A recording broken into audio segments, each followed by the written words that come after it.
Welcome to Diamond Niners Weekly for Week 7 of the 2024 season. This is Nick, joined once again by Kevin. What's up, Niner Nation? With producer Brad, making it all go. Hey. What's up, boys? How's everybody? Doing good. Monday night. Got a full week of baseball coming up for us. For sure. How are you, producer Brad? I'm good. It's Monday. It's Monday. Monday night, we're talking Niner baseball. So, all right, let's just put our cards on the table here, boys. This is the group therapy edition of Diamond Niners Weekly. That's what we're going with here. It's just us tonight, and we're just going to talk about this for what it is. Being the dudes that we are. Not a great week in 49er baseball. We drop a contest to Davidson, a team that we destroyed early in the season. We drop a contest to Davidson at Atrium Health Ballpark in downtown Kannapolis, basically in Kevin and I's adopted hometown. Then we come back to the Hayes and lose a game to Gardner Webb with very little life, very little fight. Then we go down to Boca and play a weather impacted series down there against FAU, and we dropped the first two games of that series as well. So it is what it is. When you've been doing this as long as we have, Kevin, that's the benefit of experience. We have been here before. We've not only seen this before, we've seen worse, have we not? Oh yeah, we've seen a lot worse. We've seen a lot better also. But yeah, it's always a roller coaster. You know, it's always a roller coaster, and it's part of the process of being a fan. You know, you gotta take the punches when you gotta roll with them, and you enjoy the good times, and you got to go through the bad to get to the good times. So, you know, it was a bad week, but you kind of a positive spin on it. We ended it on a good note, I thought. 2 one-run games down in Boca. One was an extra inning game, and then we we run ruled on Sunday. So, we ended on a positive note, so that's good. I tell you what I'll do, Kevin. I'll make you a deal. Let's see if you like this, okay? Here's how we can cover Tuesday's game and Wednesday's game so that we can move on and talk about Boca, okay? You ready? Okay. Let's never speak of them ever again. How's that? That works for me. Unfortunately, I wasn't able to get out to those games, but I was watching at home in bits and pieces around our kids' schedules. But, I don't have much to add. I don't know if you have anything to add about being there. I'll say one thing. I continue to appreciate and value the partnership that the Kannapolis Cannonballers provide to Charlotte baseball, because I love going down there, and everybody that goes there is impressed with the ballpark, and people love what's happening in downtown Kannapolis, and so it's always cool to get to show people what's going on down there, because we're really, really proud of it. But I will say this: we needed 2 concession windows open, just as a side note. But concession lines were a little challenging. But amen. Yeah. Producer Brad experienced that. But other than that, I love the Cannonballers, love everything they do for us. Excited about their season cranking up here in another few weeks, and we'll be out there as well. yeah, I think the best thing we can do is just agree here, the three of us, that those games basically did not happen, and we will never speak about them ever again. Are we agreed here? Yeah, let's move on. Agreed. So we went to Boca, and what do you know? Another series impacted by weather down in Boca Raton, Florida. Seems like every time we go down there, especially the last time we went down there, we had to play like for 11 hours straight with a couple hour rain delay mixed in. So yeah, it just seems like every time we go down there, it's never played as scheduled. I guess that's just South Florida. We were getting last time I remember 2 years ago we were down there.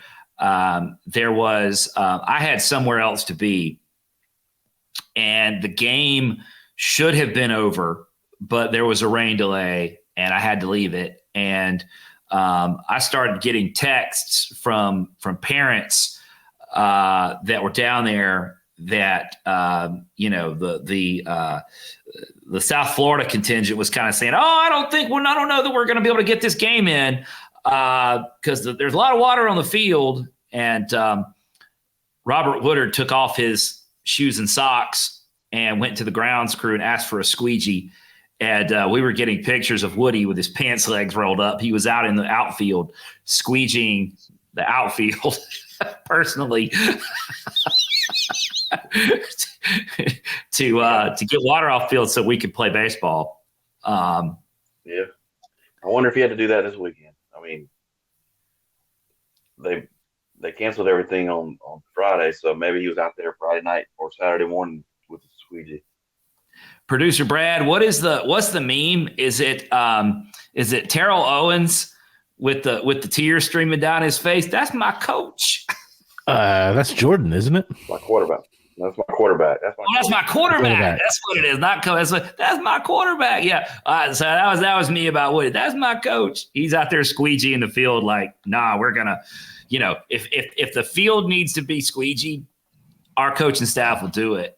If the batter's eye needs to be raised, our coaching staff will do it. So yeah, at the YMCA. But yeah, it ended up working out as far as the weather goes. But yeah, South Florida is you know what you're dealing with, and so they did get those games in, but didn't play on Friday. So doubleheader on Saturday, which made for a pretty long day of baseball. And like you said, two one-run games. Got good pitching again, particularly in the starting role. Cole Reynolds. We've talked about him a little bit on here, but I mean, I don't know that we have said enough about Cole Reynolds pitching, going 8 innings. I mean, when you're headed into a 3-game set and your first starter says, "Give me 8 of those innings," and I'll take those. I mean, that sets up all kinds of possibilities for your pitching staff for the rest of the weekend. And to do that, 8 innings, 2 earned runs, 9 strikeouts. Scattered 5 hits, 9 strikeouts to 1 walk. Another solid outing from Cole Reynolds. Right, and he only threw 95 pitches for 8 innings. That was pretty efficient as well.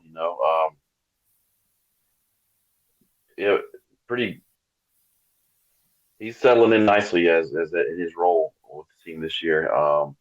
We know he was a two-way guy at Elon and wanted to focus on his pitching this year, and thought focusing more on pitching would make him spring up pretty quickly on the mound. And he's shown he is a weekend rotation guy at D1 level for us this year. Oh yeah, for sure. I mean, and I am not a head coach, Kevin. You know this, and I don't even have a head coaching consultancy, and no one would hire me if I did. But coming into the season, we had heard good things about Cole, and I mean, honestly, we were probably thinking like, well, is he a Saturday? Is he a Sunday guy? Where does he fit in this piece? Now he's up in game one. Not obviously this game took place on Saturday, but he's in the Friday spot. And for like 3 straight weeks now, I mean, he's had really good stuff. I looked this up, by the way, because it had been a while since we really looked at it. When Cole committed, we were like, well, is this guy coming here to play? Is this guy coming here to play first base, or is he coming here to pitch? And obviously, he's starting out he's pitching, but he is still a guy that in 3 years at Elon has a career 391 on base percentage. Heck, man, I'm as some of these things have unfolded, the thought has crossed my mind. Man, on his off days, wonder if we could plug him in at DH and get him some at bats, because we could use 391 on base. Yeah, I think he was honorable mention all conference as a first baseman last year at Elon, but drove in like almost 40 ribbies last year. Yeah, I think you don't forget how to hit, but I think he's kind of locked in on the mound now. Maybe a pinch hit here and there. I'm sure he would love to pinch hit here and there, maybe. Well, and what. So from the other side of Phillips Road, the softball's ace pitcher Sam Gress, the sassy pony herself, will be back this weekend, but she's missed 2 weekends now.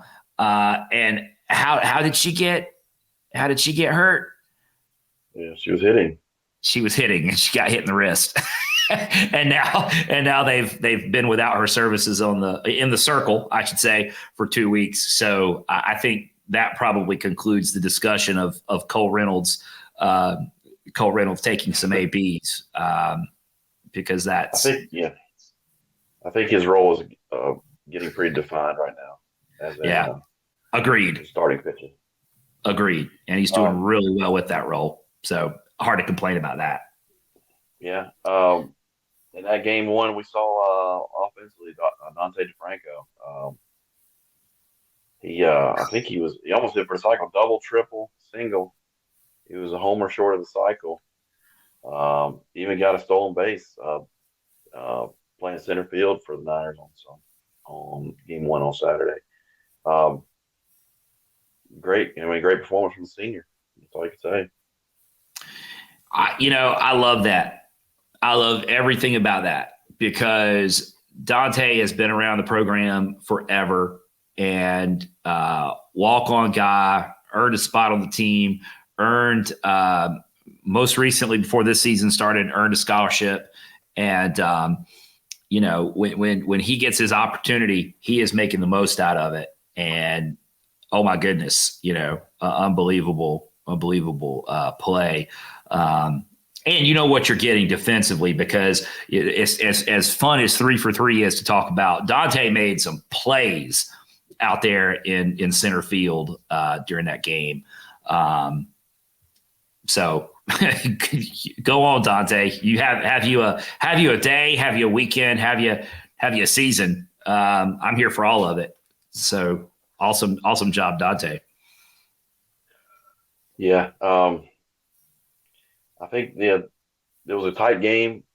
Their pitcher was throwing well as well. It kept us off the base pass for the most part. I think deciding factor was a couple unearned runs. We made a couple of errors that were at critical times of the game.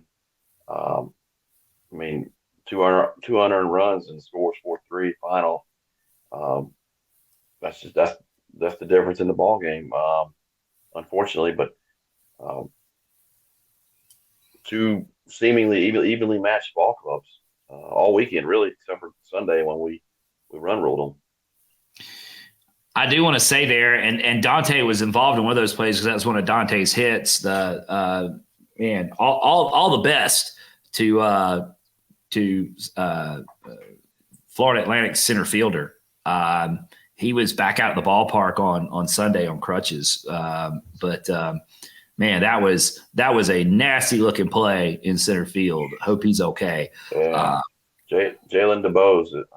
There you go. He was actually there for game 2 on crutches.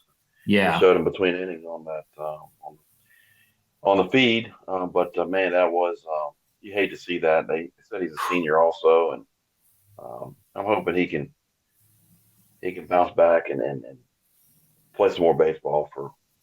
Yeah, that's not what you want to see at all. Dante was hitting the ball really hard all weekend, but during that game in particular, and I guess he misread it off the bat because he started to come in and realized that ball was going over his head, and when he threw the brakes on, one of his knees just did not cooperate. And man, what I was blown away by was how long it took them to get to him. I mean, his left fielder and his right fielder were on top of him almost immediately, but then they both took a knee, and he is obviously down. Man, it felt like, I don't know if anybody else felt this way. I wasn't in the stands. I was watching on TV, but just watching on TV, they were just showing this poor guy. And I was like, is somebody going to get out to him? They finally did, but then they made him hobble off. It's like, do you not have a cart or something? Can you not get this guy some help? Something with wheels, man. Yeah. He had to walk all the way to the dugout. Yeah. I hate to see that. Now, you know as well as I do, we have both seen this. I have seen Donna Nemo practically at full gallop before the play is even over. Like when somebody is that obviously hurt, like Donna's in motion, like really the play's not even over, and Donna's in motion, and she's at a full sprint to get out there to a guy, and it's like, geez, this guy is taking a while for help to get there. He just laid there. Again, yeah. Hope he's okay, man. Yeah, we've got a great staff, that medical training, athletic training staff. They do a phenomenal job. You've heard the guys, the players rave about them. You've heard the coaching staff rave about them, and it's we shouldn't take them for granted because I don't want to say anything about anyone else, but it did take a long time to get them out there, and then they had to walk off by himself. But anyway. So all the best to DeBose, because that was a nasty spill. Hope he's okay. But yeah, so in a situation like that, you're playing 18 innings of baseball that day, and you lose game 1 in a heartbreaker, and what do you have to do now? Well, you have to come right back and play probably 45 minutes later or so. And what does that result in? Another one run defeat, unfortunately. And it did see something interesting there. We saw the first start of the season by Tony Rossi, which I think was something. I think was as time went on, I think we were more and more likely to see that, Kevin. And I mean, I don't want to speak for anybody else. And again, not a coach, wouldn't even be paid as a consultant to a coach. But Tony's on another plane right now, and you've got to get Tony's innings in when they're relevant. And sometimes it's hard to do that. We've played from behind a lot lately. I mean, that's been one of the issues. We've played from behind.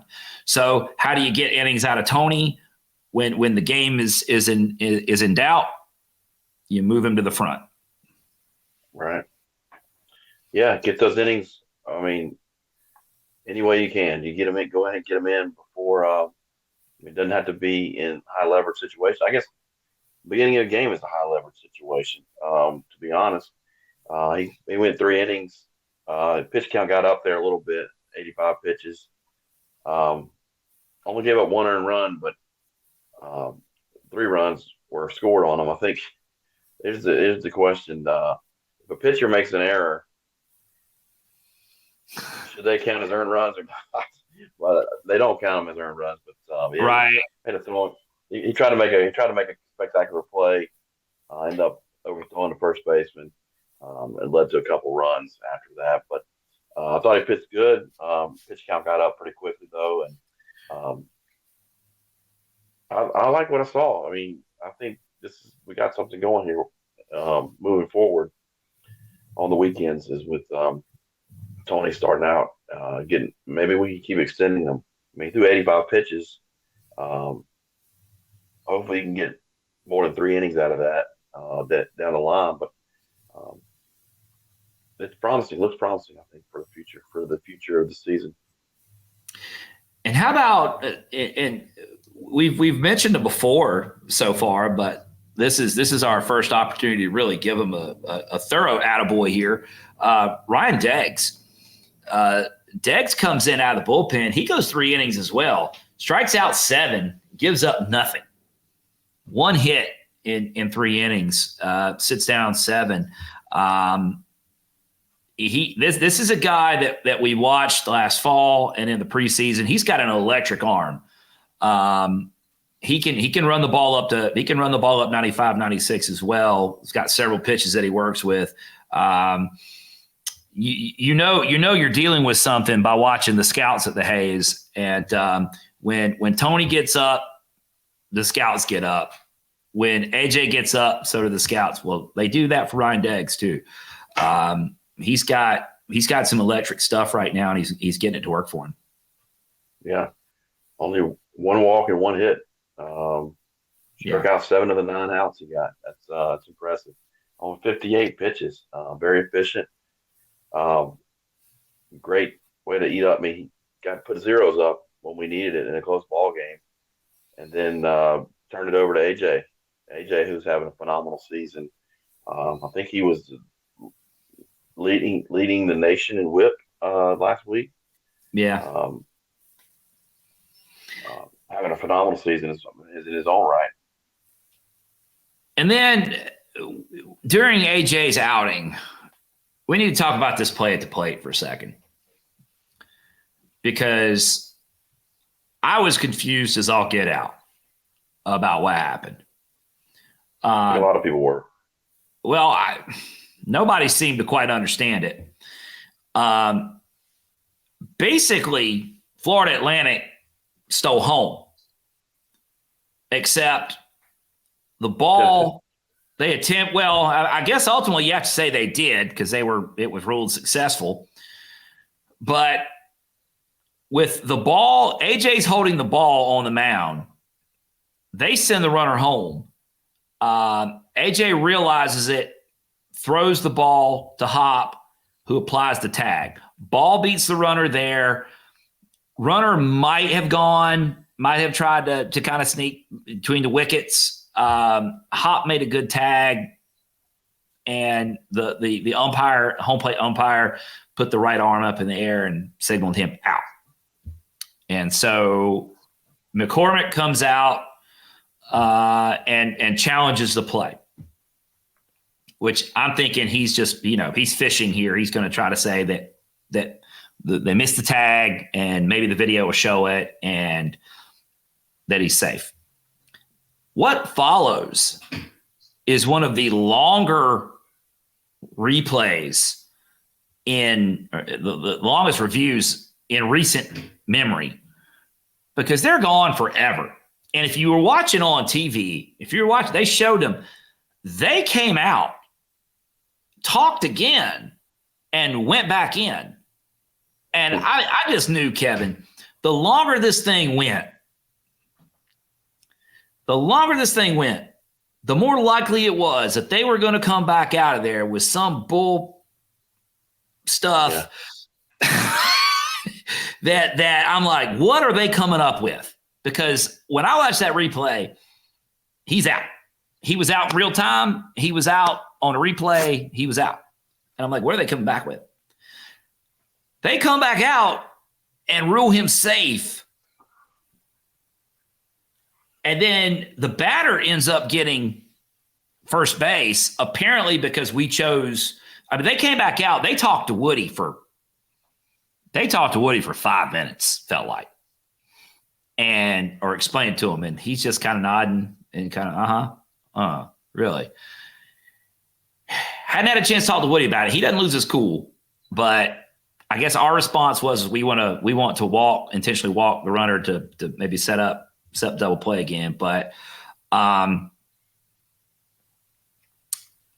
the explanation, Kevin, that Joe got and gave on the broadcast, I'm going to repeat it here as best I can. And Joe, if you end up listening to this and I butcher what you said, we'll just put it on my tab because I'm sure I do that all the time. The umpires called something basically called a catcher's balk. Had you ever heard of anything called a catcher's balk, Kevin? The only thing close to that I've heard is when the catcher uses his mask to pick up a ball. That's called a balk on a catcher, I believe. But I never heard it in this instance, like a pitch being thrown. According to what Joe relayed, a catcher's balk technically does not exist. However, that is what was used to describe what happened. Because when AJ looked up and realized what was happening, he threw the ball home without disengaging from the rubber. That qualifies the throw to the plate as a pitch, not a throw. And because Hobson came out of his crouch and crossed the plate, which he would because here comes a runner, that because AJ was still on the rubber, that qualifies as a pitch. And so Hop basically made an illegal maneuver by coming out of his crouch and crossing the plate on a pitch. And so therefore the runner was safe. So if the batter had swung, it would have been catcher's interference. But I guess the runner would have gone back on that. Yeah. So, yeah, he had every right to swing, but Hop was in between him and the ball. So, after hearing that explanation, it's a little easier to understand. Woody wasn't arguing when he was talking with the umpire, so it's hard to get too upset about. That's true. That's very true. He did not seem to push back. So, we have to take our cues from him. You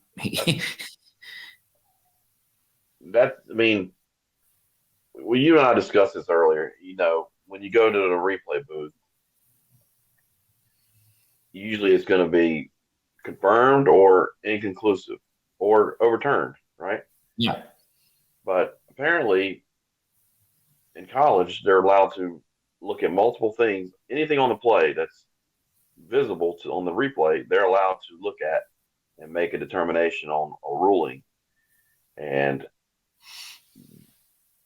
apparently they noticed that AJ was on the rubber when he threw the ball. And the runner was safe.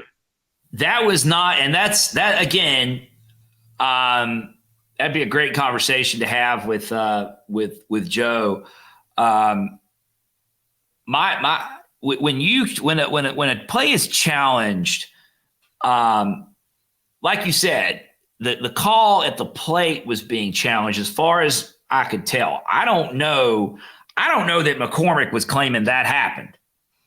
I think he was just trying to get the play overturned at the plate and that his runner was safe. And so they went to the review to determine, was he safe or was he out? And instead of coming, there was only two things to say coming back: is the call stands or the call's overturned. But instead they came back with a third thing and said, well, actually, while we were looking, we found something else. I guess maybe I had not considered that was an option. but maybe that's just my ignorance, which Yeah. perfectly Well, a lot of is people- perfectly reasonable that could be the case. A lot of people were confused, including the Florida Atlantic announcers. They never gave an explanation. They, I'm glad Joe did on the radio broadcast. But That's why you mute the TV and turn on That's Joe right. Temple during road games. And they didn't. Honestly, I mean, they're coming at it from the FAU perspective. They don't care. It got them a run, so they don't really care why. the game was tied in the eighth. It was the eighth inning. It would have been Yeah. third out, and we would have gone to the ninth up one. Instead, we go to the ninth tied. I'm sorry. Yeah. I'm sorry. I'm wrong.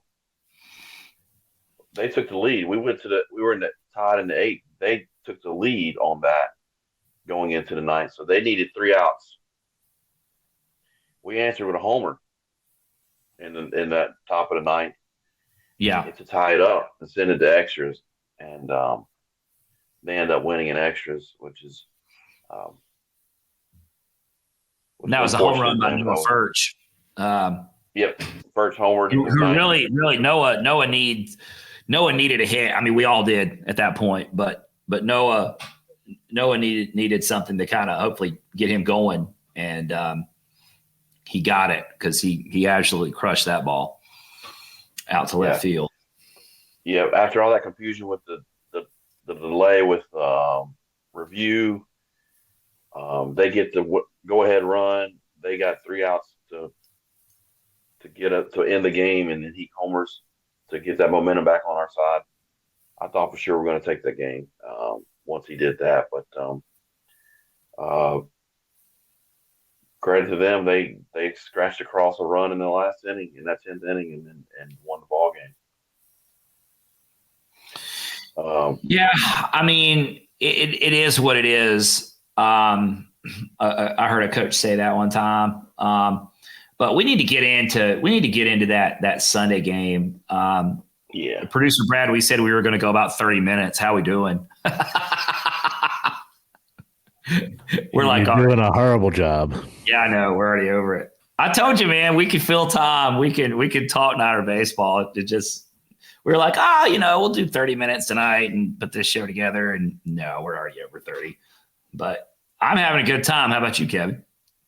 Yeah. Yeah. So I think have a real good time talking about this game coming up. Yeah. So on Sunday, I think there's 2 stories for Sunday, or two stories to start with. One is the lineup was shaken up. I mean, let's face it. When we talk about Charlotte baseball, what we've come to expect is that we're gonna pitch pretty well. We're certainly going to hit, but we are above all else. We're going to play solid defense, and it's just the case this week that for a number of different reasons and a number of different ways, we cost ourselves some games with our defensive play. So Woody, when he made up the lineup card, decided to make a few changes. We saw Dante DeFranco in at shortstop. That move Stolly back over to third base where he played previously. We saw Johnny Sudrick making his first start in left field, and Reed Hare got the start in center field, and Hop was behind the plate. So changed things up a little bit, and it seemed I guess you could say it worked because we scored 13 runs. But the other thing that we got to talk about in terms of this game is the start by Chase Carson, who goes 7 innings, 6 strikeouts, no walks, 1 hit. That 1 hit happened to be a solo home run, but until he gives up that solo shot, he had a perfect game going. Not a no-hitter, a perfect game. I believe that was in the 5th. What a job by Chase Carson. Did you jinx it, Nick, that day? Did you jinx it yesterday? Did you say he's got a perfect game going right now? No, let me tell you. So this is the truth here. I'm just truth telling here. I had the game on, and I was trying to keep. I was keeping tabs on the Niner gals down in Greenville. Was keeping tabs on this game, listening to Joe, and I was also grading some papers for work all at the same time. Okay, Joe did such a good job with the game. I'm paying attention to at least 3 different things here. I didn't even realize that he had a perfect game until it was broken up when Joe said, "Oh man, that breaks up the perfect game." That's how good a job Joe did with keeping that under wraps. Yeah. It's pretty good. I mean, it's always hard. It's always hard to not talk about something, especially something of that significance. But I echo what you said. Chase Carson, I mean, heck of an outing. It was the 6th inning when he gave that up. He put up 5 zeros prior to that, and then another 0 after that. Then he gave the ball to Cam Hansen, closed it out in the 8th. I guess it was a run rule. Put up 13 runs. The Niners put up 13 runs. I think we put up more runs Sunday than we had all week. Good to see. Great to see us come out of that and let the offense just roll for a little bit. How about our guy Reed Hare starting in center field as a freshman and going 2 for 3 with a couple of ribbies. I love stuff like that. When you give a freshman a shot, and you're just like, hey, here we're you were this time last year, you were in high school. We're on the road in Boca Raton, Florida, our first AAC matchup of the year. Here, kid, starting center. And to have somebody respond like that, I love that kind of story. Yeah. So when you're struggling, sometimes, I mean, you press a lot of buttons as a coaching staff. You don't know what's going to work, what's not going to work. So just a matter of pushing the right buttons. Just getting, I don't know if it's luck or what, but when it works, you get the credit. Yeah, sometimes the pieces just fall together like that, and certainly the right buttons were pressed on Sunday, and I think this is good. Hopefully, this is a good turning point. Something good to build on for the rest of the season. For what we're capable of doing. Lots of guys. I mean, in a game like that, lots of guys have good offensive days. I mean, we'd been struggling to draw walks recently. Hector did 4. Juan Correa had a grand slam in that. Grand slam, yeah. 14 walks. We got 8 hits, 13 RBIs. Looks more like we've seen in the past couple of years out of our offense. And certainly our defense, the last 3 years, statistically, they've been the 3 of the best defensive teams we've had in program history. Certainly top 5. 3 of those seasons in the top 5 in our program history as far as fielding percentage. I know it's one stat to go by, but you're right. This under Robert Woodard, they play defense first, pitch. That's what they want to be known for, and so you saw it last year. Once we had some issues defensively early on, we got those defensive issues fixed, and then we went on a roll. Maybe we'll see that happen coming up soon. And that is where it starts. It's defense. I mean, it's funny how when you find the defensive alignment that you're looking for, that other things start happening. The offense starts clicking. I mean, you talked about Hector drawing walks. Our guy Stolly, had drove in a couple of runs. Correa with his grand slam, which I will say with Correa, he's starting to drive the ball more. He is. We talked about this on a show with I guess 2 weeks ago with Simmons and Will. He's so powerful that sometimes he hits pop flies that end up being home runs. They just kind of go up there and find their way over the fence. More recently, though, he is starting to drive the ball, and you're starting to see him pick up some singles along the way as well. Heck, even one of it, he had an RBI yesterday on a sac fly, which is where he just kind of drove a ball. He poked a ball out to right field and got the job done. He's starting to get it a little bit. I think Juan is starting to recognize his pitch a little better and finding stuff he can drive. Because he's chased after, so far to this season, he's chased after some stuff that just hadn't worked out for him. I think he's making that D1 adjustment and starting to get what he wants. Right. He definitely made some adjustments, and he's on a hot streak right now. It's good to see. Lots of guys are had some struggles earlier, and it's good to see him break out on Sunday. Yeah. So, hey, like we started off the show saying, we've been here before, and after one weekend in the league, we're 1-2. As we established at the beginning of the show, we all agreed that absolutely nothing happened midweek. So there's nothing to talk about there. But we're 1-2 in the league. Well, you know what? So is half the league. So yeah, we're tied with ECU for 6th place in the league right now. Yeah, that's a fun conversation too. We could do a whole nother show. Producer Brad, we need a whole nother show on just talking AAC baseball. What I will say, Kevin, is that the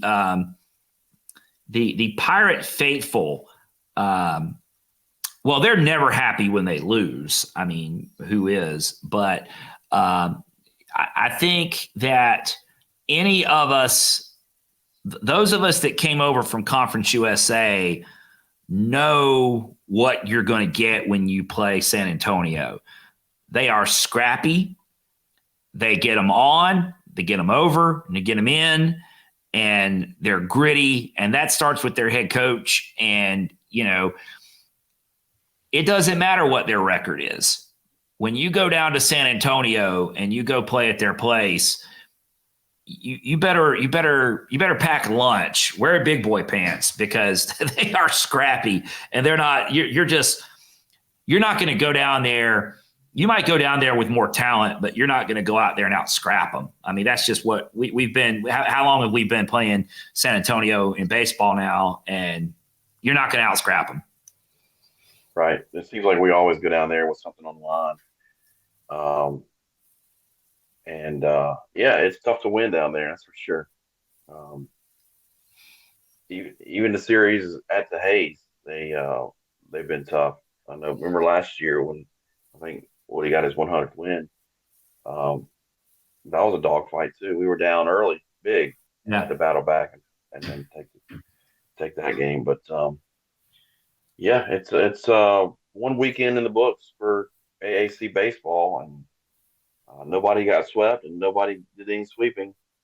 We're hosting South Florida this week. They went 2-1 against Memphis last weekend. They lost the Friday game and ended up winning Saturday, Sunday to take that series. So, I mean, 1 weekend, everybody's 1 game out, 1 game away from each other. They're 2-1. I like. I know that we've had some pretty good back and forth with our guys. We sort of have counterparts at South Florida. The guys at it's brewing at McEwen. Yeah, that's the name of their ballpark. Yeah, they're at McEwen Park. And so they have some guys as crazy as we are. And they seem like good dudes. But on the football side, they have the South Florida folks have not been all that happy that schools like Charlotte have joined the AAC now. And on the basketball side, we definitely had some heat with South Florida this year. Did we not, Producer Brad? Don't get me started. Yeah, there was some heat with South Florida. They did get eliminated. They got eliminated. They got eliminated in the Yeah, there was some heat between our basketball program and South Florida's. So, but what I will say, a lot of people don't know this, but South Florida is one of our oldest opponents in sports. In fact, our being in a conference with South Florida predates our baseball program. Okay, the baseball program goes back 1979. Kevin, I think the first time we played South Florida in anything, we were in a league with them, and it was 1976. So our back and forth, our affiliation with USF goes like back into the 70s. Right. Yeah, I think that was the Sun Belt, right, or the Metro. Is that the Sun Belt? It would have been Sun Belt. I don't know if that would have been called the Sun Belt at that point. But we have been in the Sun Belt together, and then we were in the Metro together, and then we were in Conference USA the first time. And then they went to the AAC, and we had left Conference USA by that time and gone to the Atlantic 10. But then we went back to Conference USA, and here we are back in a league together again. And, I knew people get their emotions involved when, they think about league affiliations, and we should be in a league with this team. And, Central Florida moved on, and they look at that and say, well, how come we didn't do that and all that stuff? But in a world, I'll say it this way, in a world where pretty much everything is continually bought and sold, I love the fact that we have some schools around us that we've been playing for a long, long time. And, that's UAB, that's South Florida. These are not only teams and programs, but universities that we've got a lot of history with. Just to confirm here, 1976 is when the Sun Belt started, and Charlotte and South Florida were founding members. Yeah, so we are both founding members of the Sun Belt Conference. So App, Marshall, Southern Miss, you're welcome. Old Dominion, you're welcome. They were actually used to be in the Sun Belt and have gone back to the Sun Belt. So Old Dominion. Yeah. Old Dominion. Yeah. So, it's I like the back and forth with South Florida, including this weekend at the Hayes. Some interesting, I say interesting. There is scheduling, some differences to the schedule there because of Easter weekend. We're starting on Thursday with a 6 p.m. game at the Hayes, Friday at 6, and then Saturday at 1. No game on Sunday. That's Easter. The Bulls are coming in 14-10. As you said, 2-1 in the league. RPI is about 85. So I would say right now this is this is a good measuring stick for us as far as where we are in the season. If it's basically, Kevin, my take on this is we've got to decide as a team. We've got to decide: are we the guys that you saw previously, or are we the guys that you saw on Sunday? And even Saturday, we played 2 one-run games on the road. That was it's promising, and South Florida coming back home, hosting South Florida at the Hayes. It's going to be a good series, I think. And you want to see if we continue tinkering with the lineup, tinkering with the rotation, what we're gonna see this weekend. You're just not sure. I think, like I said, the lineup and all that stuff looked good on Sunday. The results show that. So I'm curious to see what we're going to see this weekend. Hey,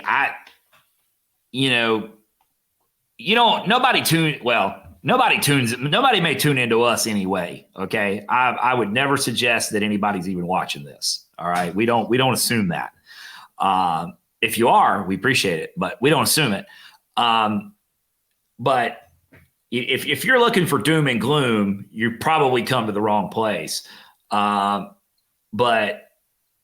to your point, Kevin, if we can continue to put these things together, I think we can have a good weekend, because we have always known that this staff will continue to push buttons until they find the right one.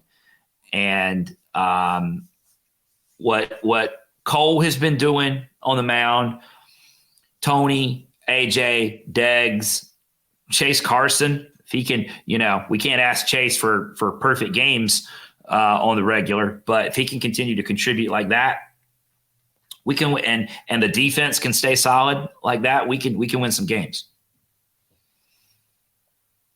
Right. And I think, we've got a pretty decent combination right now, and I think you got to ride the hot hand.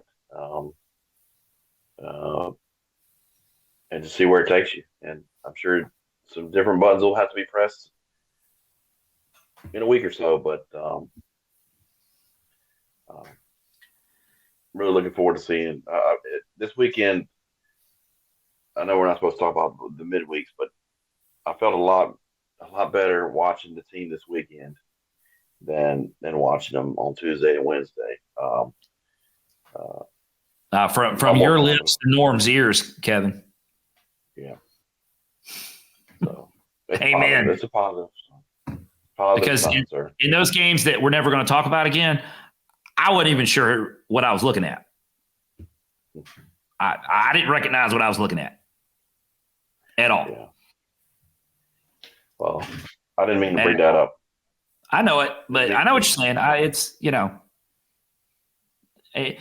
We started looking a little more. We started looking a little more recognizable, and it's driving these guys crazy. Woody, Toby, Phil, Tyler, Coach O, all this. They know how they want to play,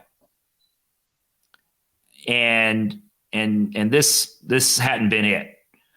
So they're trying to get the guys aligned in such a way that they can play the brand of baseball they want to play. And we've been off brand. And us, Kevin, we hate being off brand. Yeah, that's right. We got to be in preference. Got to be in preference for the brand. So, right. Okay, producer Brad, this is a successful, about a 52-minute, 30-minute podcast? Yeah. 53. 53. So we thought we could talk for 30 minutes. So, yeah, we did that. Plus some. So, we started this off by saying that this was group therapy session. So if you're still with us, we hope you feel better. I feel better. I know I do. Yeah, I feel. Producer Brad, do you feel better? Sure. You've got me. You got me sidetracked here, though. When you started talking about conferences, I'm up here reading through Sunbelt. Did you go down the conference rabbit hole? Yeah, it's just so interesting. So, but anyway. Well, after the next thing happens and all the conferences just fall apart, we'll sit down and do a whole show about just like, the history of conferences or something, because none of them will exist anymore. Right. We'll be back to where we were at the beginning, right? Probably. Regional. I mean, there didn't used to be conferences anyway. So. Yeah, probably. All right. Well, I think that's all. I think that's all we can get done for tonight. We're going to get out of here. Kevin, good to have you back, bud. Glad you're back with us. Producer Brad, outstanding job as always. So if you've enjoyed this and you're watching on YouTube, consider subscribing to the channel.